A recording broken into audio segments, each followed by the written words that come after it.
capture the spirit of that, which is bless us this day to have good thoughts, to see good things in other people, to hear good things from other people. I prayed for our families, I prayed for our children, I prayed for the land, and so that we could all walk through the world in a good way and thank our Creator. Shanann.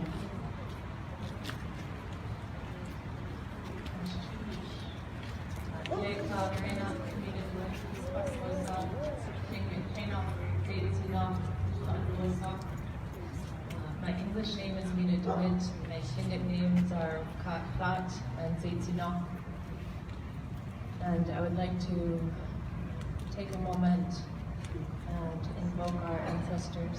Ashaginya, Ashagun, Digyankau, Ganashchish. We'd like to give gratitude to the Tenina ancestors and people for allowing all of us to gather together into this big village, big community. And we have come to a time where we're allowed to speak truth, even though they're hard. And I'd like to give gratitude for all of the people working to bring forth truth and justice and healing. And I'd like to give gratitude for those who come after us, who will remember these days of the Great Awakening. Accepting what's happened is not an easy task. Every one of you who's willing to help carry the truth is a warrior, is a steward, is a guardian.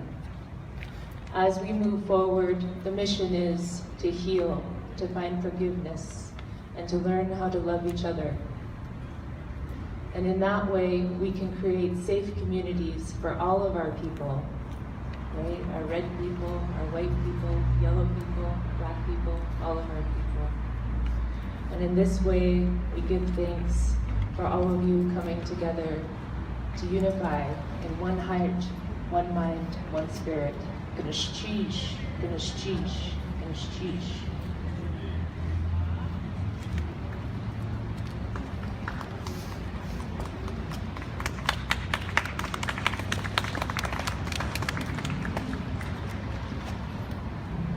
Shalaknai, Shojita Jailoji, Natsaguch and Ethi, Shahan, Alaska Oji. We've been building up to this moment for hundreds of years across our planet. We as humans have not been honoring the spirit of this land, of these waters, of the animals. The spirit of the whales is upset. The spirit of the bears is upset. We see that. We feel that. We see it in our dreams. So it's not a mistake that we are where we are right now. And we stand here collectively today to say we will no longer accept the violence against our lands and our waters, our Mother Earth, and against women and children of this world.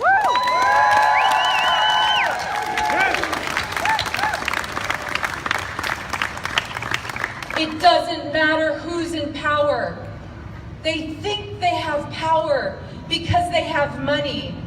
But we, with our love and our compassion, our sisterhood, our brotherhood, we have the power to change this world.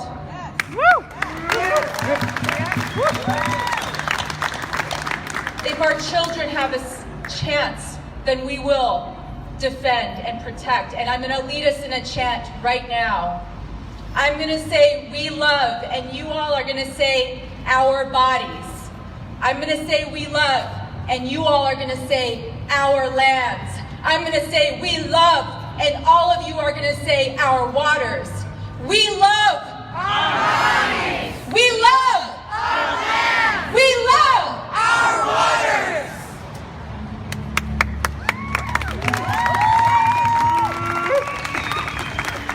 We will defend defend our waters, and we will defend our bodies. We will defend. We will defend. We will defend. Let's see. It's very emotional. That's a powerful thing. I want you all to look around here at these beautiful faces. I'm overwhelmed standing up here. I'm looking around and I'm seeing brothers and sisters and people that actually care about each other.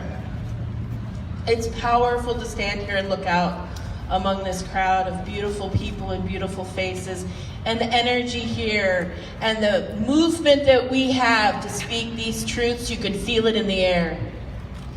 We're going to go ahead and invite our first speaker up. Do you want to go ahead? So I've had the privilege of working with this woman for many years, and she is an amazing force, unlimited energy, someone that has done so much for her community and communities all across Alaska. I'd like to welcome Viola Healy to come over here. Woo!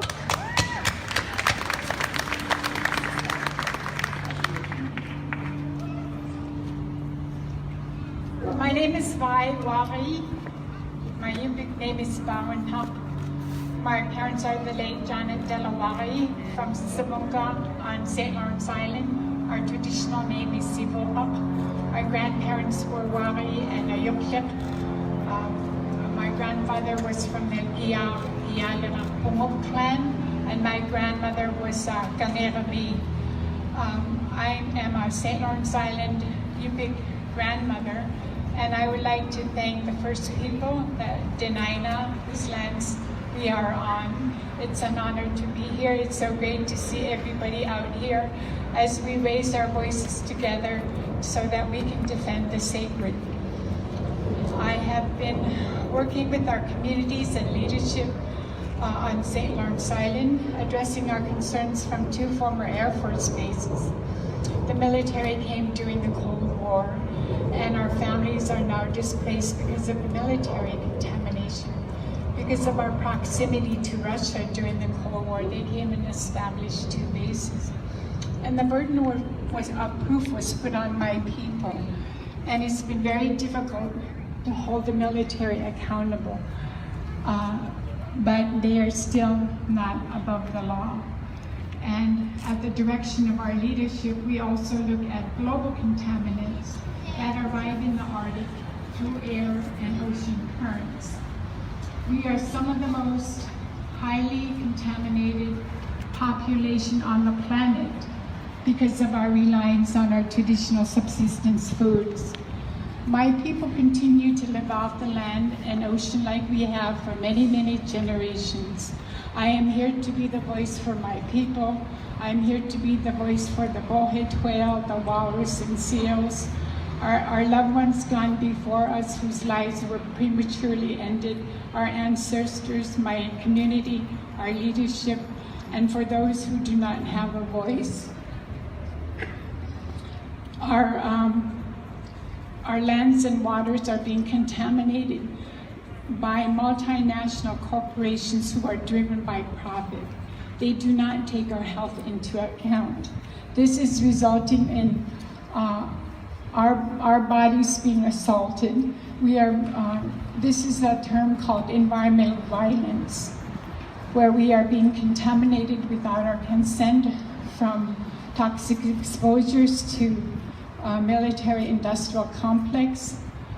Also, these multinational corporations that make and produce 100,000 chemicals that are made and produced, and only a handful are ever tested for their safety before they're put on the market.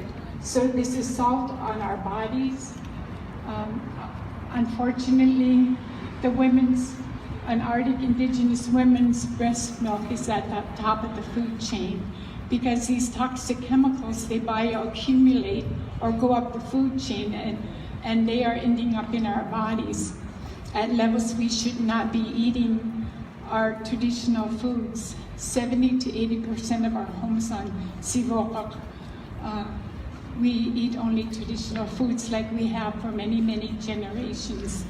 This environmental violence against our bodies, against our women and children need to stop.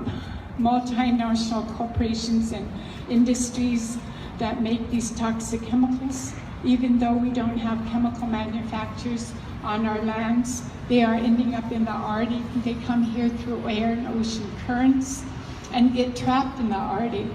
And it's so alarming to learn that these toxic chemicals can affect our children's ability, their development, and this is alarming as a grandmother. It was alarming to learn that the children in my community have the lowest test scores in the Bering Strait School District. We went to report our findings. We learned concerns from our parents, our grandmothers, and leaders. And how can this happen to a population that has relied on traditional ecological knowledge for many, many generations? That is all science-based. How to read the weather, how to predict the weather, the migration patterns of our, the traditional foods our people have relied on. How can we pass on our languages and our songs and stories, our creation stories? And so it is so important that as individuals, as tribal leaders, and those that make decisions for us, whether they're here in Anchorage at the state level, national level, or international level, that they elevate our stories, that we have a right to be at the table so that we can protect what is so sacred to ours, our lands, our bodies, our lands and waters and our bodies, but also our future generations. If we cannot continue to live the way that we do, then our people will die off. You know, I've been called an alarmist, but those in state and federal agencies who know what is happening to our environment, to our bodies, who are supposed to look out for us and protect us, they know what's going on. But we have had to do our own research on St. Lawrence Island because of all the health disparities we were seeing in our people. Help is not coming fast enough for my generation. We have a cancer crisis. And it's so important that we make sure that measures are in place to protect our women's bodies, our ability to conceive, our ability to carry our children, our ability to birth our children, nurture them, and make sure that they're educated about the assault that is happening by the action of the rest of the planet. And I would like to thank the organizers that gave me this opportunity. It's an honor to be here among some very powerful women and activists, and I see family here and a lot of friends. And one last thing I would like to say. In Annie's words, she was a former health aide who tried to get help for our people for 20 years. In her words, we will fight until we melt. And everyone has a right to clean air, clean water, and toxic-free food. Together we are stronger. Thank you.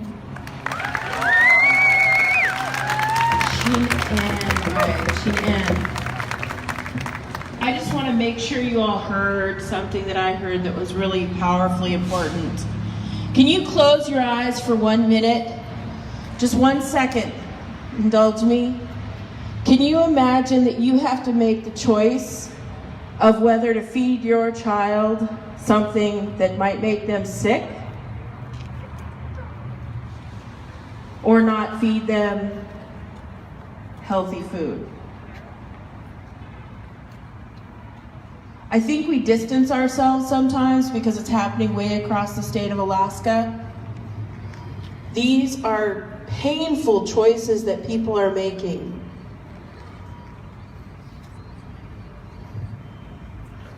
We have to stop that.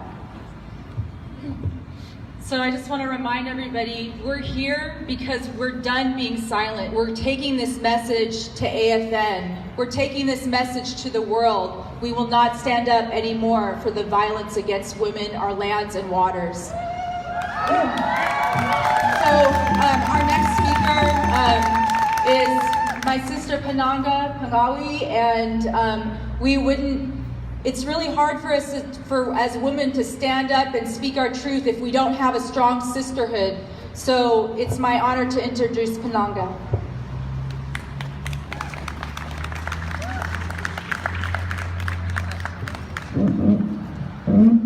I'm a little short.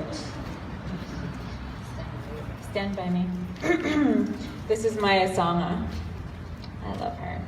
And the tattoos that she has are the same tattoos for my namesake. So, Kuya Kamsi, Wanga Banganga Nanaka Bangawi. My father's Ben Pangawi, and he's over there. And my mother's Kirsten Potts, she's in Nome right now. And I'm named after the woman who raised my father. I come from strong people and I come from strong women. The woman I am named after lost her eyesight to German measles. She was one of the last people in our community to continue caring for people who were sick. Helping her people was worth the risk of her own health and life. Her daughter-in-law, my grandmother, survived tuberculosis and was removed from her community to receive treatment, away from her family and her community at age 20. She survived the theft of her children who attended boarding school in Nome and Fairbanks. Her peers were among those sent to Wrangell Institute, as we know is referred to as the Carlisle, Pennsylvania of Alaska, and they took children as young as 5. She was the first generation of women who were unable to receive traditional tattoos. I ground myself now, rooted in their legacy. I ground myself knowing who I come from and who I represent, from women who knew that the survival of their communities and people was above their own safety and comfort. My role in our community lies in supporting the fights to protect women and our land. I'm going to share something I heard during a couple of conferences I've attended. My intention is not to co-opt or misrepresent these messages, but they spoke to me. Prior to colonization, our people knew that our lands and our women were sacred, and that it was the men's role to protect women. It is now our community's role to protect our land. It was a military tactic during colonization to target the women by raping and killing them. Men were not able to stop it, and then it was then that they lost their role as protectors. We need men to take up their roles as protectors again. The purpose of colonization is always resource extraction, the theft and abuse of land.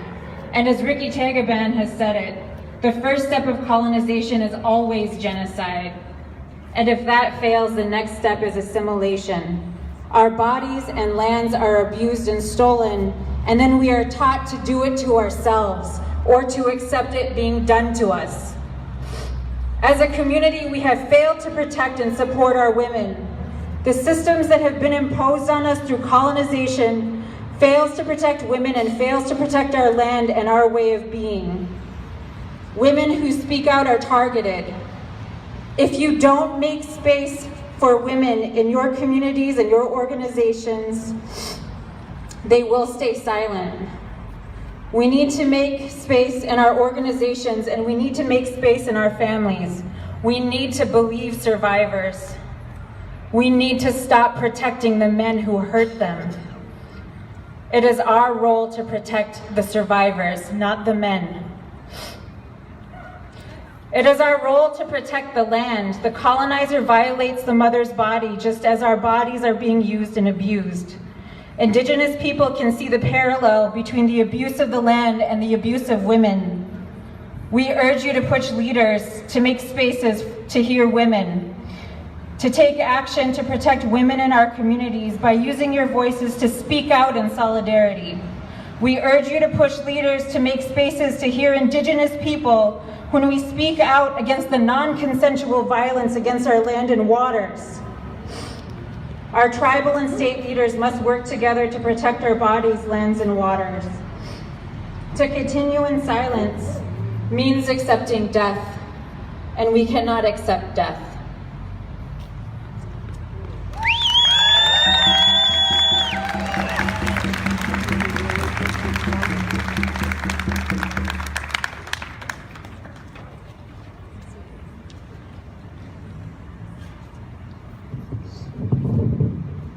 will defend our bodies. We will defend our lands. We will defend our waters. We have another, I want to acknowledge something Pananga said, is that we have men among us, and I just want to say, Masik Cho, for all of you that have been doing the right thing and standing up and being by us as women.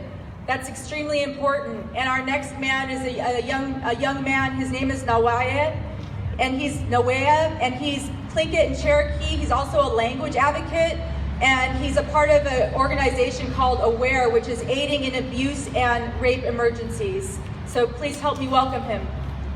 Nawea.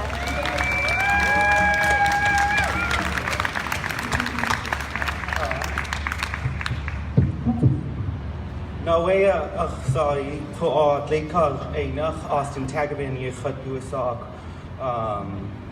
Eat Kadachayachat.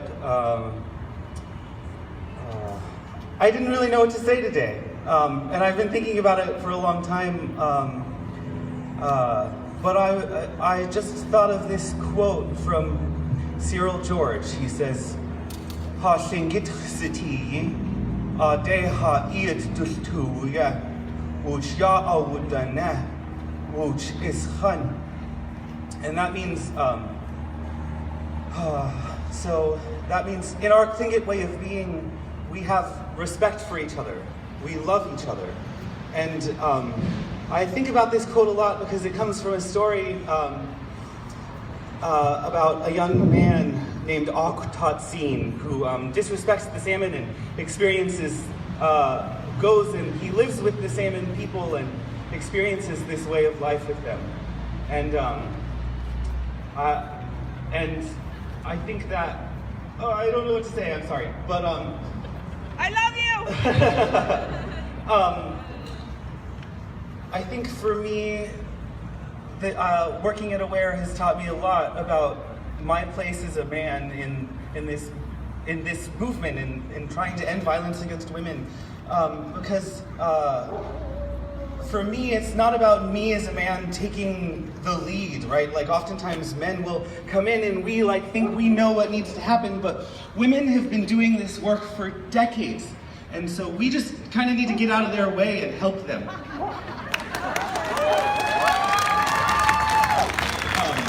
I think that's all I got. Couldn't have been said any better.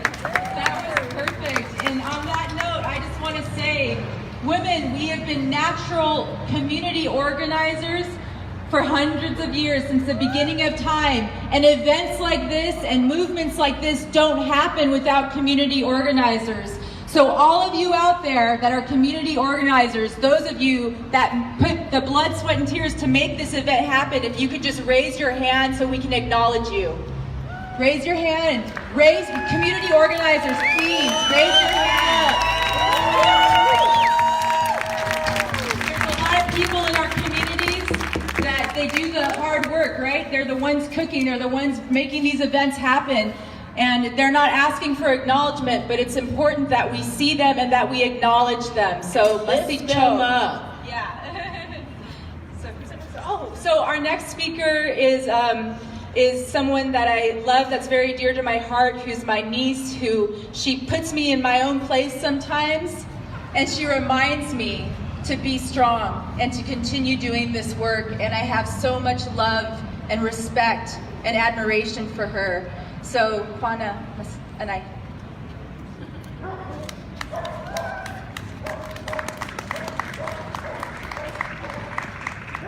My name is Kwana Potts, Kwana Chasing Horse also. My mother is Jody Potts, and I am Hanwichian and Ogallala Sioux. I look around and I'm empowered and emotional.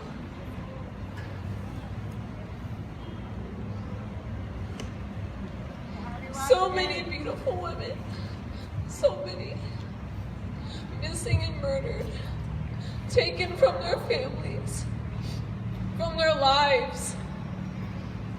We come here to empower each other, to remind each other we are here with a purpose. I come here to empower young women, girls, to remember that you are here for a reason. You are here because we are here to defend our values, our home, our roots, our ancestors, everything. We are strong. Together we are strong. For far too long, women, our indigenous women, our lands and our waters have been traumatized and victimized. For far too long, we have been silenced. And no more hurt, no more pain to those women. More love needs to be spread.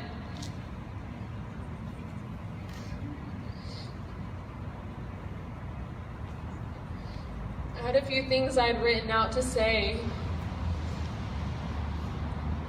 but I feel like it's more meaningful when it comes from my heart.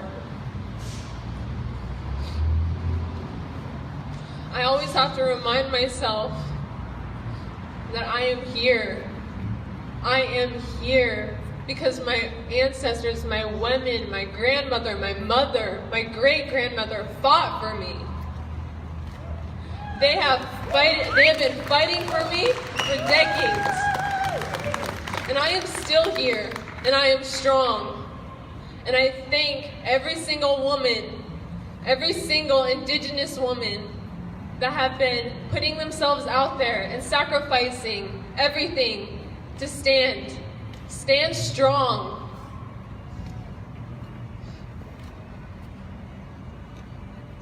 The violence committed against our indigenous women, the violence committed against our lands and waters, that can't happen. No more.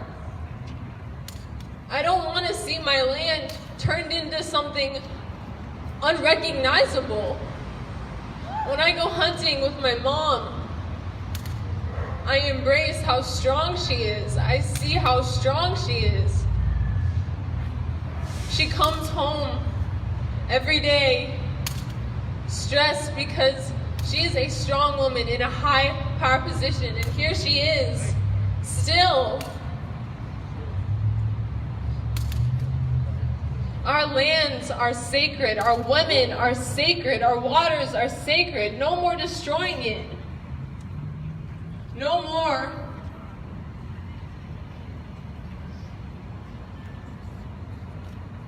Defend the sacred.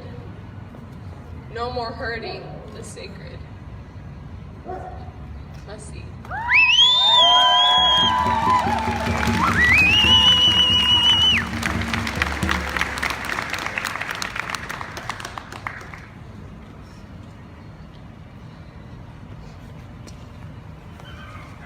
I just want to acknowledge our youth and our children and their voices and the power of their voices and their ability to speak that from the heart. And I just encourage all of us, like Lisa said before, the time has come for us to speak from our heart. We need to make a space for that brilliance that you just heard. Every single one of us in here needs to reach out and make a space for those voices. That is a powerful young woman. And there are so many more out here that need to be heard. So wherever you can, open that door, invite them in, and hear those brilliant ideas and nurture those brilliant ideas, because that's what's going to make us stronger as a people. End the violence! End the violence! End the violence! End the violence! End the violence! End the violence! Stop the silence! Stop the silence! Today we're collectively healing. Today we're collectively grieving, and we're also empowering one another to be brave, to stop that silence, to end the violence. We are, this is by, Tanya. Oh, jeez. But I'm so happy. I grew up with Tanya, and this is someone that holds a very, very special place in my heart. She's the person I go to when my heart's heavy and hurts. She's the person that a lot of our community members go to, and she's really just a pillar of love and strength in our communities. Hi, Ernest. And she brings the love, so please welcome Tanya Garnett up here.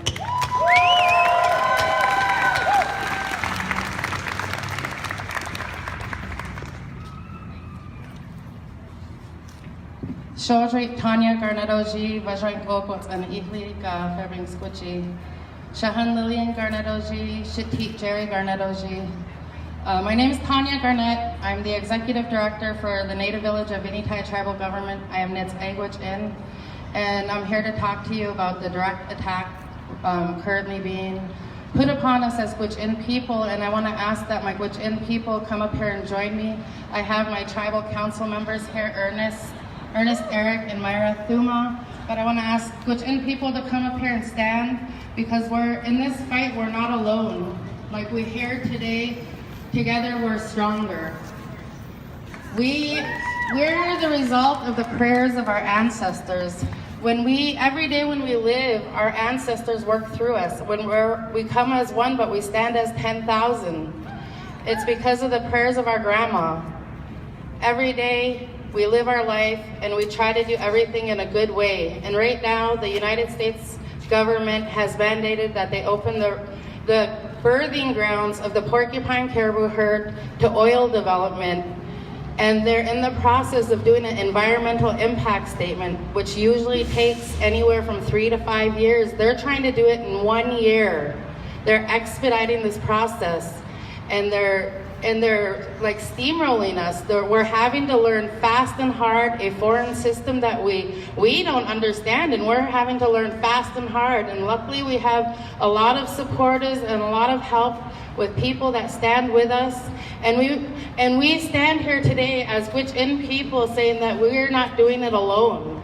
All of us together, we still stand united on this. We still stand to protect the porcupine caribou herd from oil and gas development in the Arctic National Wildlife Refuge. And together we can be successful. This fight is not over. Protect the grounds, protect your land. And together, we all want to say thank you to all of you out there. Everybody here is important. Everybody has a voice. And one of the most important ways that you can express that is by voting. Voting people in that share the values that we have. We need to vote people in that's going to make decisions that are going to be a positive impact on our people. Everything we talk about here today, the assault on our women, the assault on our lands, all of that, it's all tied together, and we need to encourage other people to vote as well. And within the next month or so, there's going to be the draft of the EIS, the Environmental Impact Statement, out, and we need to make our voices heard. We need everybody to comment, whether it's in person, online, in writing. Everybody needs to comment and tell them that it's not right. This is a direct attack on us as Gwich'in people. We've been here for over 10,000 of years, since time immemorial, living our way of life. This fall, we were blessed with thousands of caribou all fall in Arctic Village. The most caribou we have seen in years. We had hunters out there. Everybody's freezers were full, and we were blessed with them all through the fall. And you know why? Because they know. They know what we're doing to protect them. They know it, and they're around, they're coming around. Over 420,000 Western herd is out there too. We need to protect those areas. The birthplace of the caribou is very important for all Eskimo and Athabascan people, the native people within the state. Please, let's wake up to what is affecting us today. Our women need the power today, and the men today, the Native people, no matter what kind of color you are. Be with us. And we stand here today and we look at all of us here. We have mothers, we have grandfathers, we have grandmothers, we have our hunters. We're all real people, and this is real to us. This is a direct assault on our way of life, our everyday life. And we just want to thank everybody for always supporting us and protect the Arctic Refuge, protect the caribou, protect our Mother Earth, and protect our women. Masik.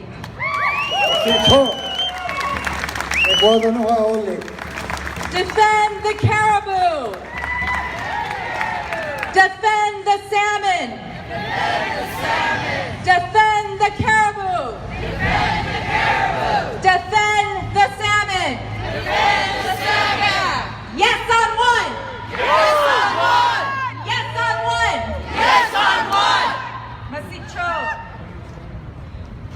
And on that note, Chickalin Village Traditional Council recently, I'm a council member, recently passed a resolution in support of voting yes on one. I have the privilege of introducing Marina Anderson, the Vice President of the Organized Village of Kasana and sits on the Southeast Indigenous Transboundary Commission. Marina is Haida and Tlingit, born and raised on Prince of Wales Island in Southeast Alaska. Marina has been a longtime advocate for Native people, women, and the environment.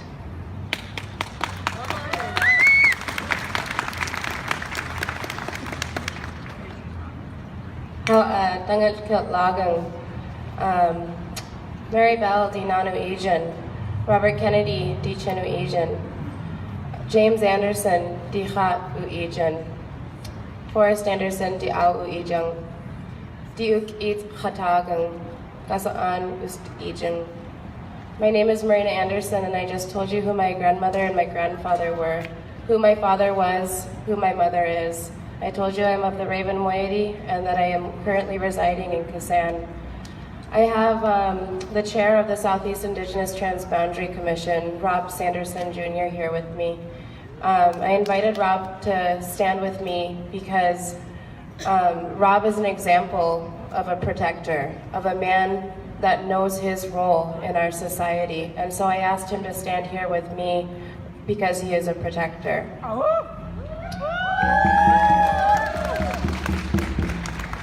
I'm here today for many reasons. I'm a harvester, I'm a hunter, I'm a fisherwoman. I like to gather, I like to put up food, and I like to share food with my loved ones. And I like to share food with strangers.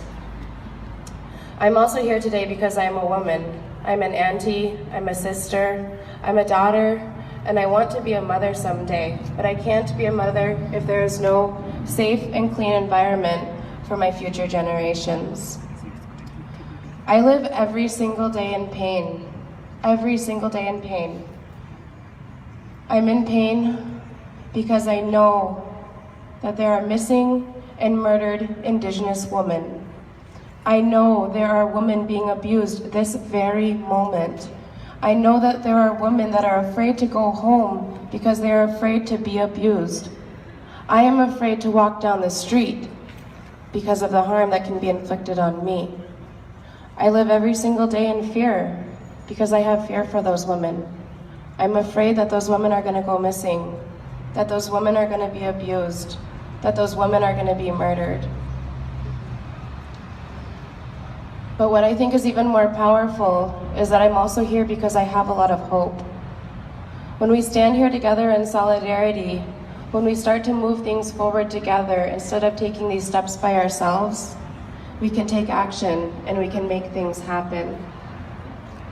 This rally is amazing. I am so thankful that so many people showed up. It's really everybody out here that has made this rally come together. But what are we going to do next? We need to keep moving forward.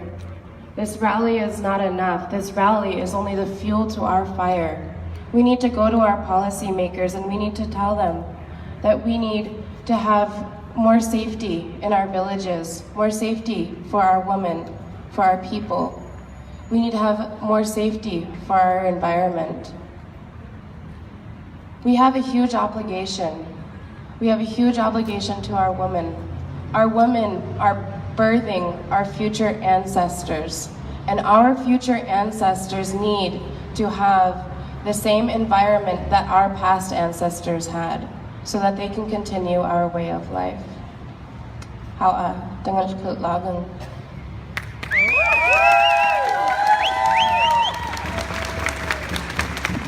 I'd first of all like to thank the Sacred for putting on this amazing rally. My name is Rob Sanderson Jr. I serve as one of the vice presidents, the fourth vice president of the Lincoln Haida Central Council, and I'd like to acknowledge our president, Richard Peterson, who was seated over here.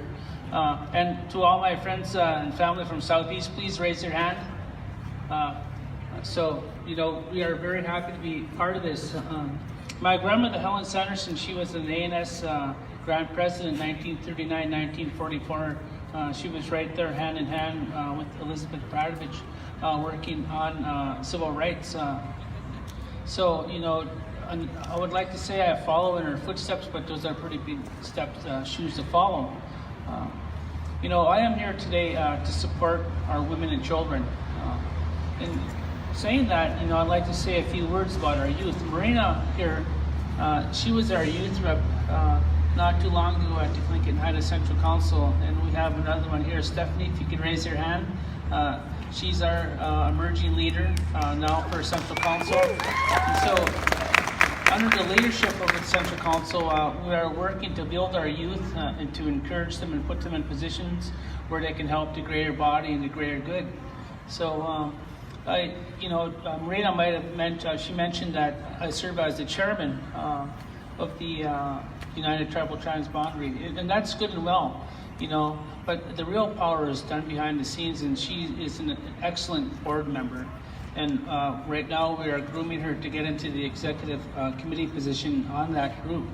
So, you know, we need to push our people forward, and we will push our people forward. And more importantly, we need to, you know, guide them, you know, and at one time just get out of their way. You know, we need to get out of our young people's way because they have a lot of knowledge going forward. We always tell our children and our kids to go off to college, you know, come back and help us lead. But at some point, we're going to have to step aside and let them start leading us when they come back with those degrees. So it's a privilege to be here, and I will be challenging our men folks here and throughout AFN to sign the pledge, not the warrior pledge that the group had put together. And so we'll be making our way around AFN to ask our men folks to take the warrior pledge and, you know, honor our women and not strike and hurt our women and children. So with that, Hawa, and thank you. It's a privilege to be here.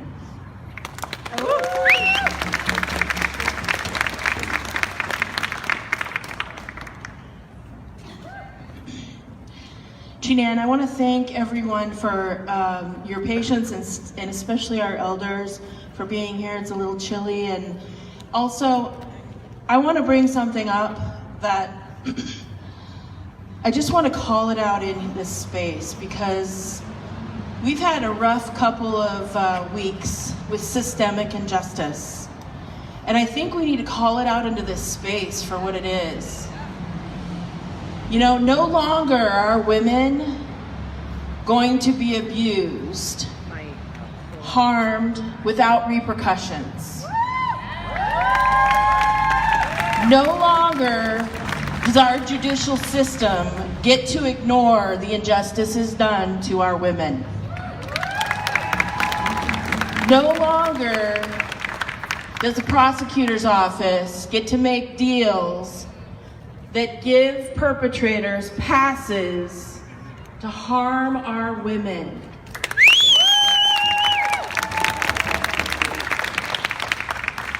These systems need to be held accountable. Every single person here needs to help hold those systems accountable.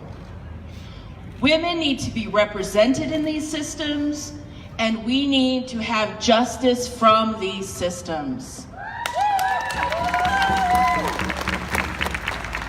So all of us here can bear witness to what happens in the court system. And we can hold those judges accountable that don't act accordingly. And the prosecutor's office, and the district attorney's office, and all of the systems that haven't cared about the welfare of our women. So I want to urge all of you to take action and vote with your conscience and vote out people that don't care about our women.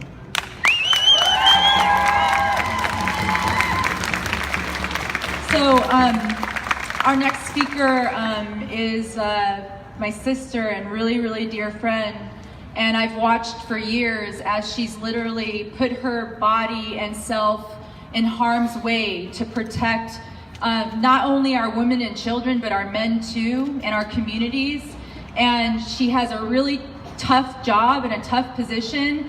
And yet she keeps on getting up time and time again, and she goes out there and she does a really tough job. She happens to be an amazing tradition bearer as well. She's a hunter and a provider, and I have the utmost love and respect for Jody Potts.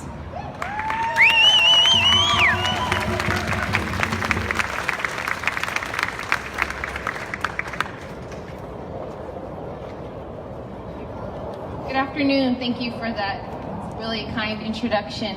First, I want to just recognize and honor the Dena'ina people. Thank you for having us all here on your land and allowing us to gather and speak and recognize the sacred. I come to you, my relation, Shaleknai. As Princess said, as an Indigenous woman, I'm the daughter of a strong Hongwichin woman, granddaughter of ancestors who provided a strong way of life for our people. I'm the mother, the very proud mother of 3 strong Indigenous children. But I'm also a protector. I'm first lines on the justice system, the criminal justice system in this state. But before all of that, I'm a Hongwichin woman. I was raised in the village. I'm a product of one of our villages in rural Alaska that oftentimes is forgotten, that is left behind, out of our state budgets, out of protection. But we have strength. One of my greatest strengths is from a very early age learning that connection that we as Native people have to the land. And I know all of you know that. All of my relations here today understand that strong connection. Like many of you, I was raised watching my mom and my aunties and all the women in our village busy all times of the year, whether they're in the smokehouse hanging fish, or cutting moose meat, or doing beadwork, or making my muklaks. Those are the women that raised us. But those are the women that also experienced violence and that had to show true resiliency to keep going forward. Today I remember my auntie in heaven.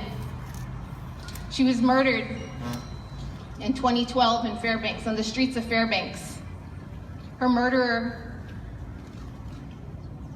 was a non-Native man. He was charged with murder in the 2nd degree, but just like the case that took place last month, a few weeks ago, he got a deal. It was reduced from a strong murder in the 2nd degree case to manslaughter, and he got 7 years for admittingly murdering my aunt in Fairbanks, and that's just 5 years ago. Now, being a part of the justice system, I cannot tell you the pain today that I still carry. And I come before you and I stand with you. And I thank everyone that stands with our people to end the violence that has been taking place since 1492. For over 500 years, our women have been a target of sexual violence. Our lands have been targeted to strip our lands of their resources, to push our people down. Not only push our people down, to actually destroy our people, destroy our way of life. But today, our existence is our resistance.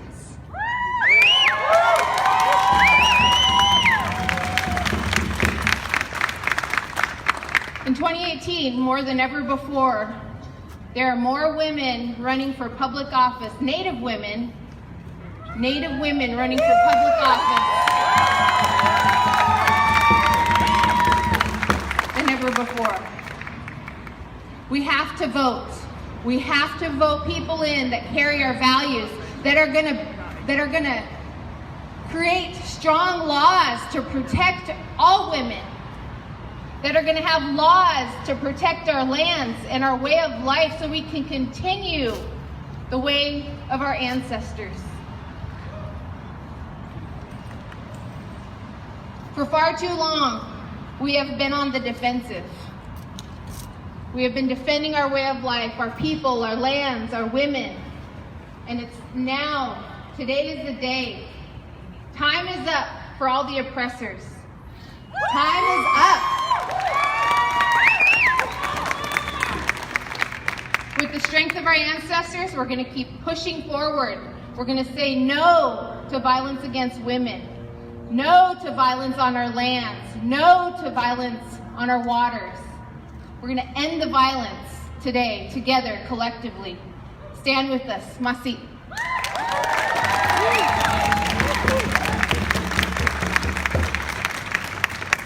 I just want to draw your attention to this beautiful altar to my left. This was an altar put together of just some of the murdered and missing Indigenous women of Alaska, just some of them with families' permissions. And if you feel compelled and you go up there and maybe you have a relative that was not named on this board but that you know is a murdered and missing Indigenous woman, we want to welcome you to add their name at some point. And I just want to say Masi Cho to Misty To'ojri Nikolai for helping put this together, and all the artists that helped put this together. And I want to give a shout out to the artists out there.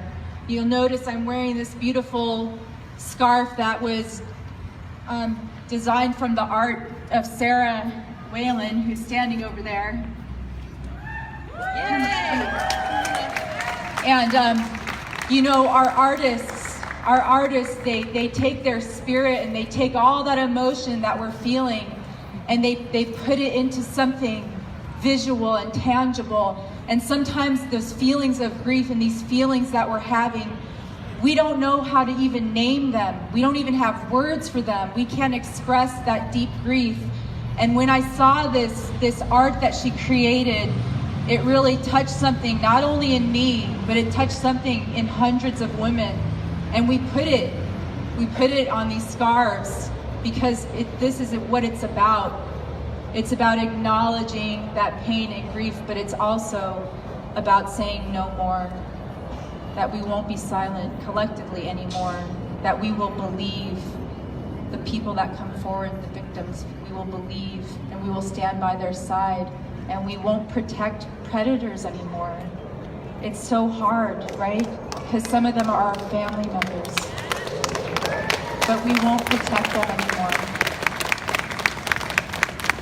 So I had to acknowledge that, and Lisa's going to introduce the next speaker.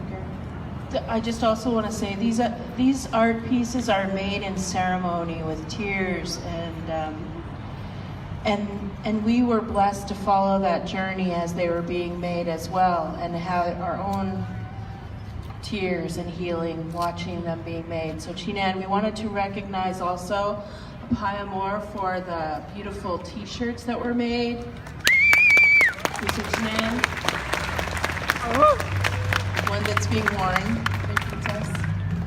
And we'd like to have Amber come over, and Sarah, if you'd like to say a few words.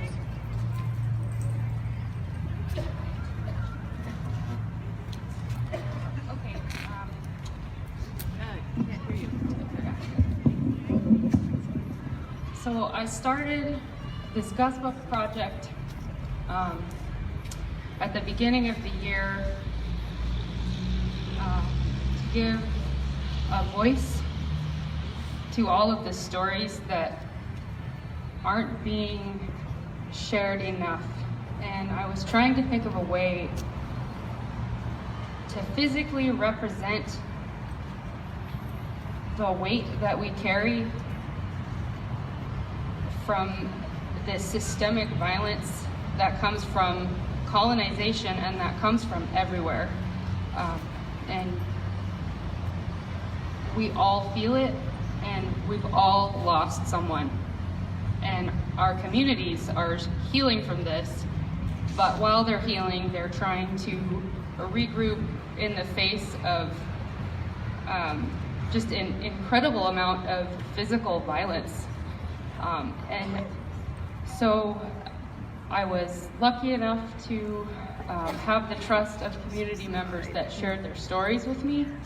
And when you look at every one of those faces, there's about 47 faces on there, but what you need to remember is that that's such a small fraction. There are hundreds more whose deaths were not acknowledged as murders, who haven't been found, and we need to remember them as well. And when you look at each one of those faces, there are thousands of survivors of this violence that are healing. And you know, we talk about this connection with the land, and I can't stress enough that, you know, our ancestral societies, the first societies of this land, they are a part of the environment here. They're a part of these ecological systems, and they understood them, and they lived in stewardship. They lived in balance with the environment here. And what we're missing out on is we're missing out on being able to use all of that ancestral knowledge for everyone.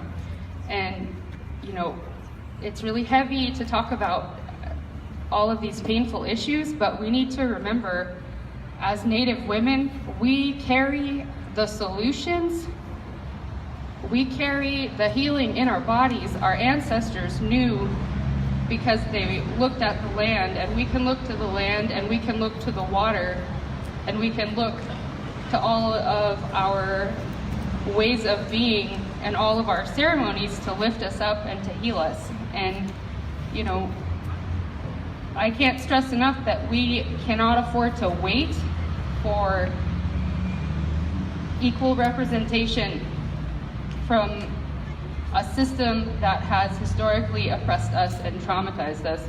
We have to demand it. And I want to say to everyone out there who is doing the work, to the attorneys that are going to Washington to lobby for Savannah's Law, to all of the people who are standing up and saying we're not going to accept this anymore, I just want to thank you and acknowledge the incredible importance of your work. We owe it to all of the generations that are going to come after us to stop these things from happening. But I'd also like to echo what some of the other speakers said, that when we all lift each other up and we all work together, that's how we're going to get this done. And that, you know, you can't have this kind of violence and have balanced systems. It's never going to work that way. So continue to speak out and say their names, and remember the struggle of our grandmothers and the struggle of all of the women whose trauma sometimes we're still carrying and we're still healing from. And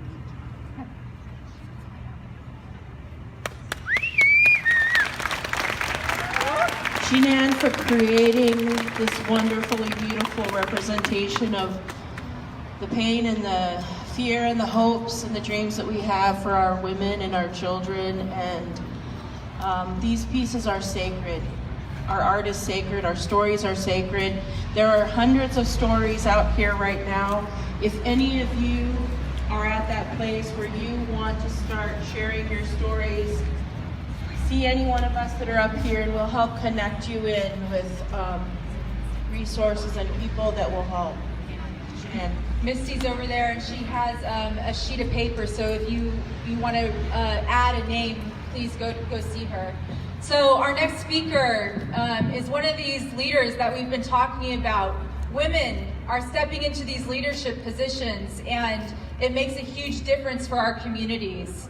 Not to disregard men in any way, shape, or form, but we do need the leadership as women as well. And so it's my honor to introduce Chief Rhonda Pitka.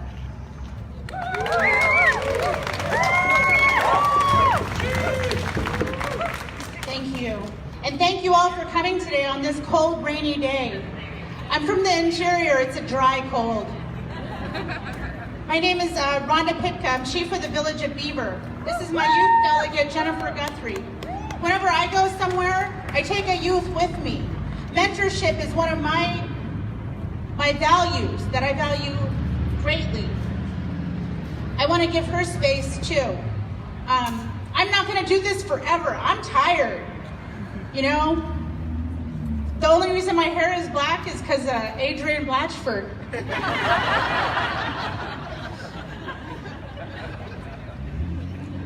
I'd really like to thank my mother and my daughter for really holding down the fort back home. That's the reason that I'm standing here. My daughter, Elena Minnie, she's going to be 7 years old at the end of the month. And she pushes me every day. She holds me accountable. Whenever I say something wrong, she'll tell me, that's not right. We don't do that kind of thing. She's my inspiration. She has pushed me to be the person that I am today, and I appreciate it.